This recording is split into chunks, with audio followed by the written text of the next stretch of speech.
आणि त्यानिमित्त जमलेल्या सर्व बंधू भगिनींना माझा नमस्कार आणि सर्वांचे स्वागत। आता उशीर खूप झाला आहे तरी तुम्ही सर्व अजिबात हालचाल न करता जागेवर बसले आहात, त्याबद्दल परत एकदा सर्वांचे खूप खूप धन्यवाद।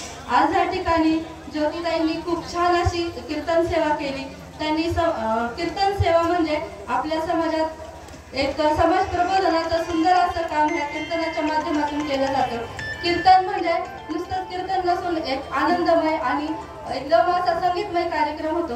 ह्या कार्यक्रमामध्ये असं वाटतं की आनंदाच्या डोई आनंद तरंगे अशा तुकाराम महाराजांच्या अभंगाप्रमाणे हा सगळं वातावरण एकदम मृदुमंग झालं आहे आणि ह्या सर्वांमध्ये आज एक प्रकारचे चैतन्य निर्माण झालं आहे।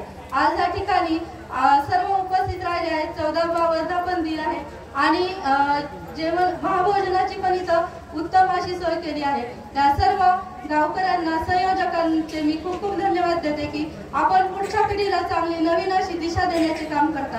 कीर्तन सेवा ठेवून सर्व समाज एका चांगल्या दिशेने नेण्याचे काम, तरुण वर्ग एका चांगल्या दिशेने जाण्याचे काम करतो। त्यासाठी अशा कीर्तन सेवा वारंवार आपल्या या समाजात आपल्या गावात घडल्या पाहिजेत आणि ते काम या संयोजक मंडळींनी केले, त्याबद्दल मी सगळ्यांचे खूप खूप धन्यवाद मानते आणि आमचा आदर सत्कार केला त्याही बद्दल मी धन्यवाद मानते।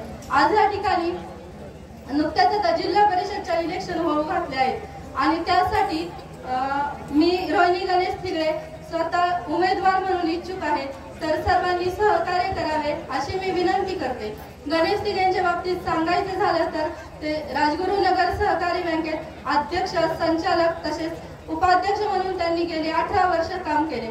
ते काम करत असताना त्यांनी समाजातल्या सर्वसामान्य माणसांच्या प्रत्येकाच्या सुखदुःखात आणि तळागाळातल्या लोकांसाठी त्यांनी काम केले आणि ते करत असताना त्यांच्या बरोबरीने मलाही समाजकार्याची आवड निर्माण झाली।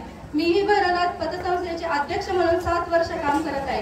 तर आमची अशी इच्छा आहे की सर्वांनी आम्हाला सहकार्य करावे आणि वाघगाव रेटवडी गटात आम्हाला उमेदवार म्हणून असताना एक सहकार्य करावे अशी मी परत एकदा विनंती करते। दिवाळीच्या आणि पाडव्याच्या सर्वांना हार्दिक अशा शुभेच्छा देते आणि आज हा बोलाई मातेचा वर्धापन दिन आहे, त्याच्याही सर्वांना शुभेच्छा देते। धन्यवाद।